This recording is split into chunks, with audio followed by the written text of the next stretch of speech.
আব্বে শালা তুই আমার পুরা খুন ফেলে দিছস। এত কষ্ট করে আমি এই খুনগুলো জোগাড় করছি আর তুই এক নিমেষেই নষ্ট করে দিলি। এখন আমার পরিবার কেমনে চলবে? কষ্ট? তাও আবার মশার? আরে তুই কি জানিস আমরা কি কষ্ট করে মানুষের খুন চুষে নিয়ে আসি? আমি যদি মশা হইতাম না এরকম 10 গ্লাস খুন এক চুটকিতে নিয়ে আসতাম। আচ্ছা তাই নাকি? এই তো নে এই দাবা খা আর মশা হয়ে যা। দেখি তুই কত সহজে মানুষের খুন চুষে নিয়ে আসিস। চল। হ্যাঁ, মশা মারার কয়েল দেখছস কি মুশকিল হয় খুন চোষা? হ্যাঁ মুশকিল, কিন্তু আমি হার মানবো না।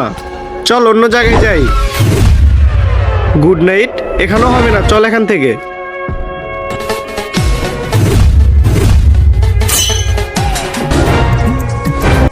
আরে এখানে তো কিছু নেই, ওর খুন চুষে নিয়ে আসতেছি।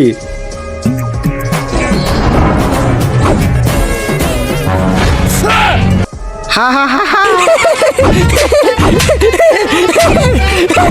আহা, আরে তুই কখন আমাকে মারতে পারবি না? মশাকে মারতে কয়েল আর গুড নাইট লাগে, কিন্তু তোর কাছে কিছুই নাই, তুই আমাকে মারতে পারবি না। কিন্তু ওর থেকে খাতারনাক জিনিস আছে আমার কাছে। এই গিফটের ভিতরে পৃথিবীর সব থেকে সুন্দর জিনিস আছে। এই ফটোটি আপনাদের কাছে যদি সুন্দর মনে হয় তাহলে ভিডিওতে লাইক করে দিয়ে চ্যানেলটাকে সাবস্ক্রাইব করে দিয়েন।